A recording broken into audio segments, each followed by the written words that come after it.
What's up, guys? Happy Monday. It's August 16th, 2021. We are in the dog days of summer, having some fun. I hope you enjoyed baseball over the weekend. I did. As a matter of fact, ever since the Field of Dreams and beyond, I just enjoyed the product of baseball. Yesterday, I was happy to see Fernando Tatis come back and hit a couple smackarooskies over the fence. So I'm excited for another strong week of baseball, and I'm excited for NFL in a couple weeks.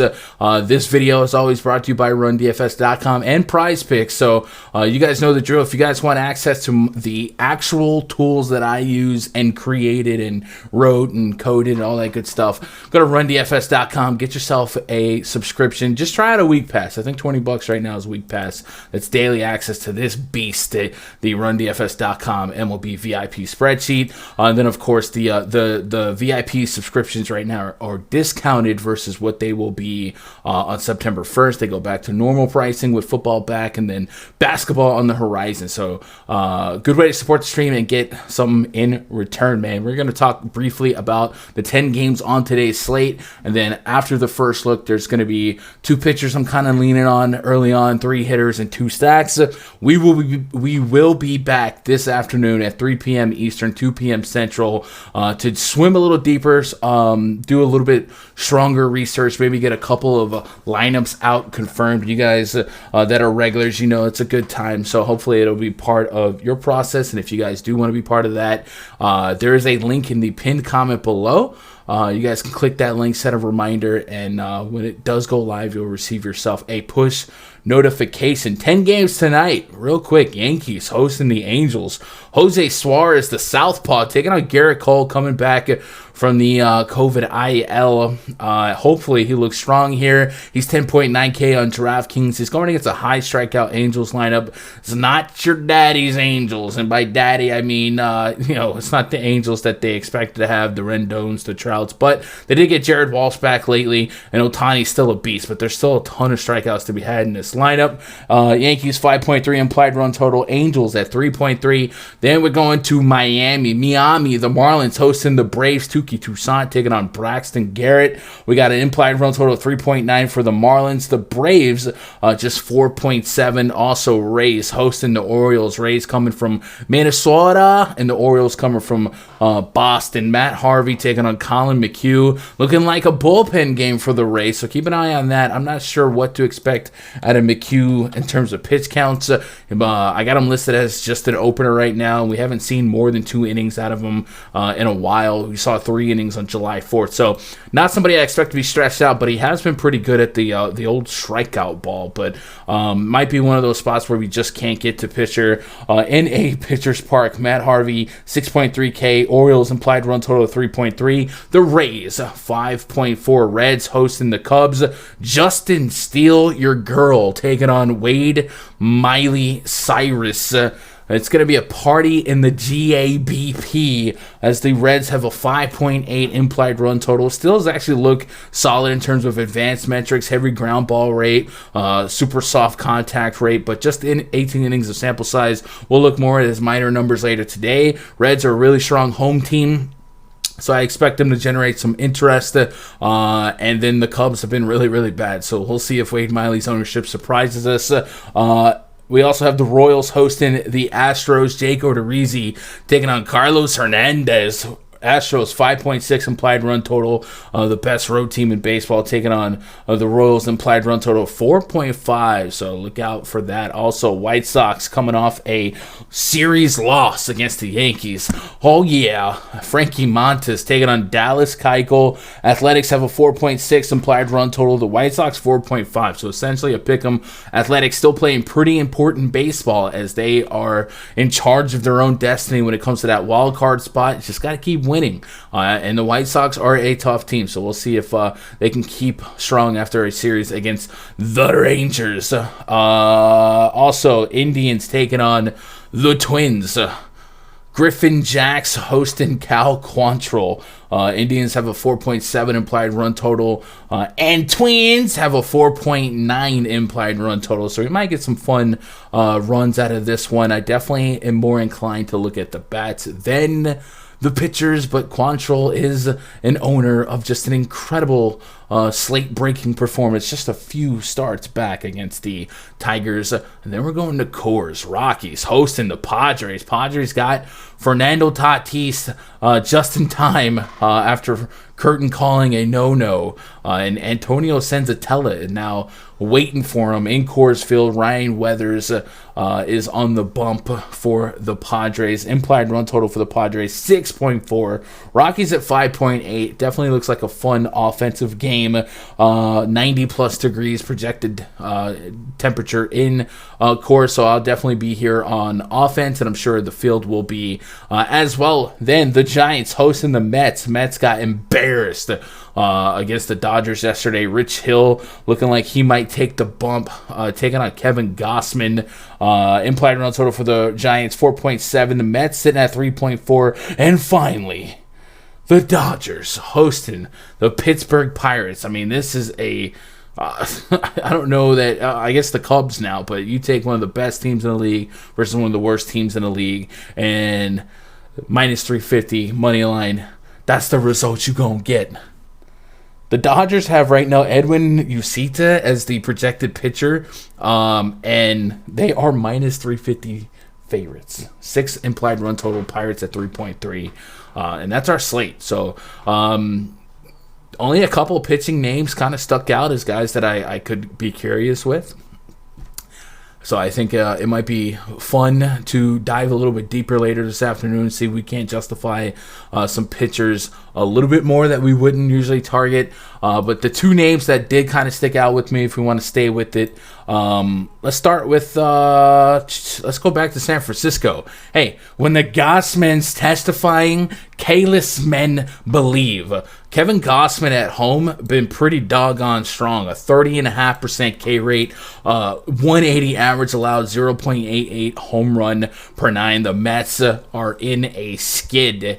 And Gausman's at 10.1 K. I love his propensity to put up a strong cash game floor, and 20-plus DKP is kind of what I'm looking for this season at home. He's averaging almost 23, and that's about mirroring what he's done on the road. I definitely think the Mets are a team that, you can kick them while they're down right now. So I'm looking at Kevin Gausman to have a strong outing out here in Oracle, and he's the first pitcher that kind of stuck out to me. I know what you're thinking, Gunn. Garrett Cole getting the strikeout Angels.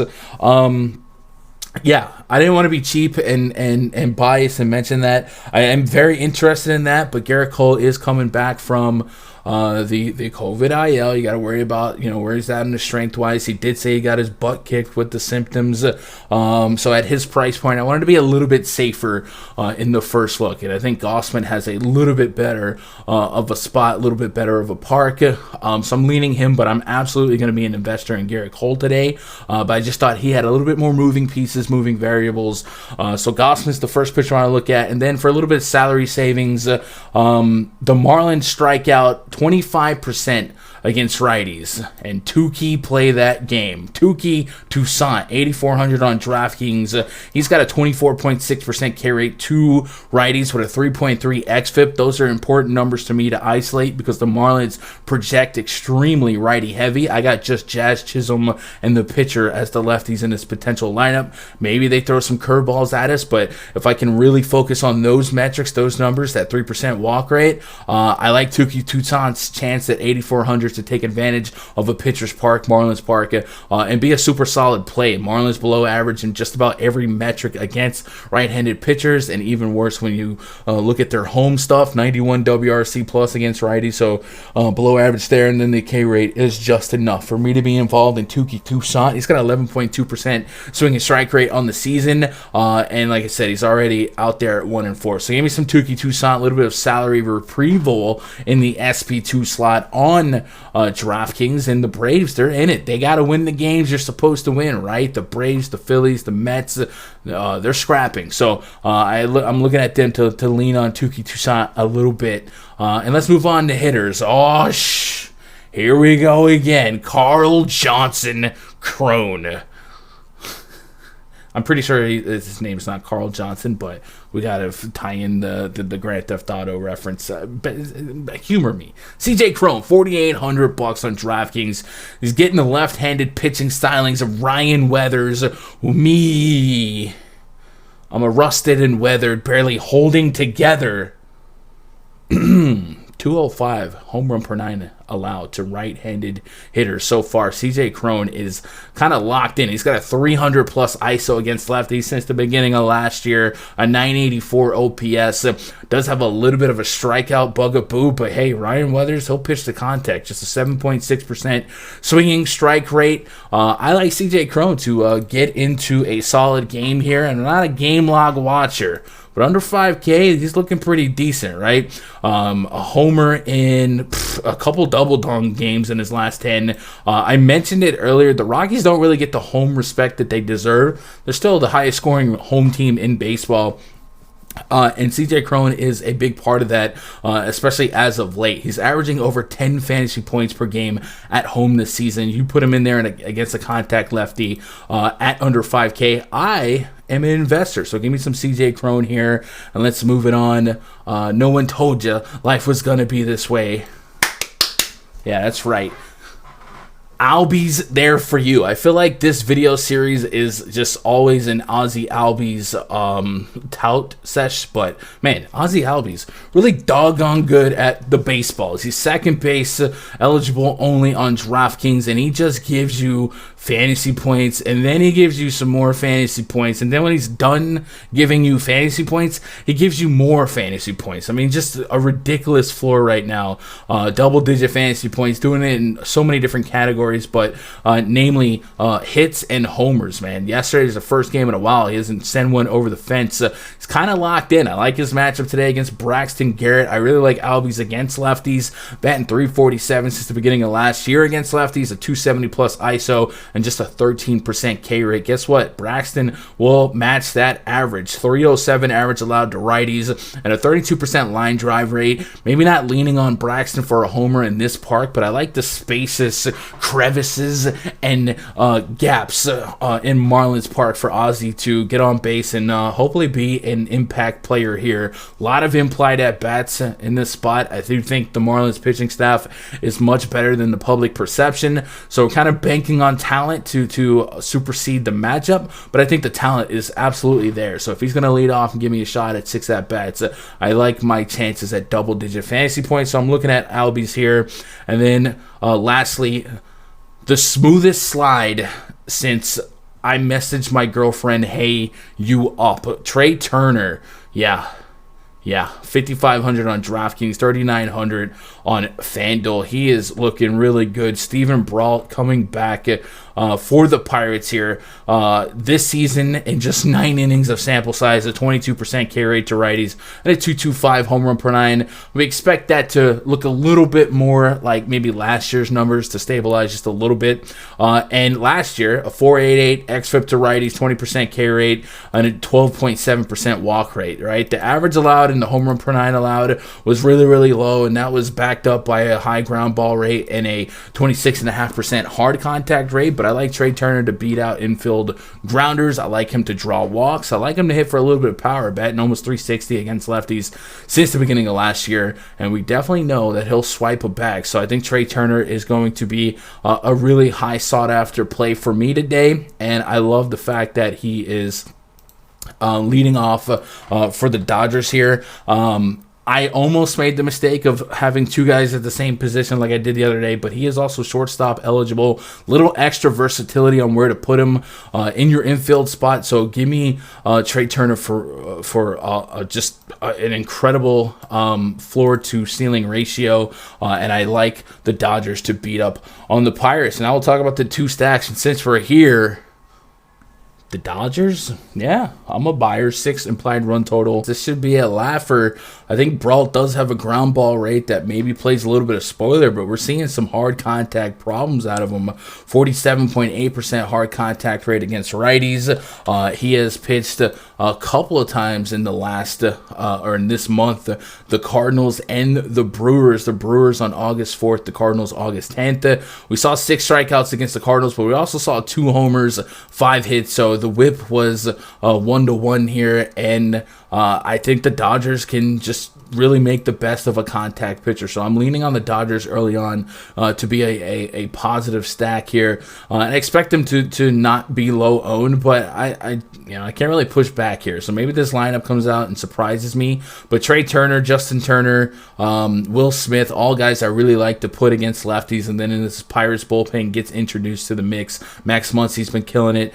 Corey Seager's a beast. Cody Bellinger looking like he's starting to find something. So I like the Dodgers to get hot at the right time here, as they can maybe create some separation in the NL West and get some W's that you're supposed to get. So fun race there. And then the other team I want to talk about, the Colorado Rockies. Rocky Mountain High. Ryan Weathers, 5,700 for a reason. He's not really a strikeout guy, and the Rockies have been really doggone good at home, and I like them against contact lefties. They got Trevor Story, CJ Cron, as we talked about earlier. Those are guys that can take advantage of just about any lefty. And then Charlie Blackmon also hits lefties better than perceived. Brendan Rodgers, Connor Joe's had a couple of strong spots out of that leadoff spot. And then I am Elias. Who wants to walk with Elias? If Elias Diaz is in the lineup, I'm in on that too. So I like the Rockies at home against the Padres. I'm sure we'll also like the Padres. We'll end up liking the Yankees. We'll probably talk ourselves into like the Braves and stuff. It's going to be a fun slate. But those are the two stacks that kind of stuck out to me early. And then, like I said, the Padres taking on a contact righty with Fernando Tatis back. That's definitely going to draw some eyes, some attention. So it should be a fun slate to chop up. Let me know what you guys are thinking on your first look. Leave a comment below. And then today, 3 p.m. Eastern, 2 p.m. Central, we'll be live. We'll be drinking bangs. We'll be chopping up the slate game by game and hopefully uncovering some nuggets. If you guys got anything else for me, twitter.com/GundackerSports. Otherwise, I hope you crush it. I hope you have a good day. Good luck. God bless. And go win some money like Tilt Chamberlain did.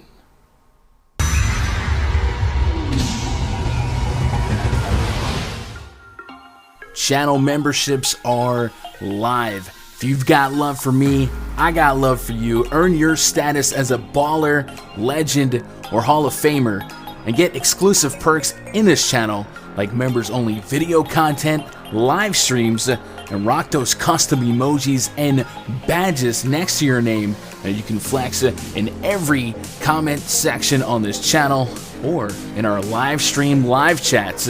Memberships are the best way to show love for me, show love for the content, and make sure more content comes your way.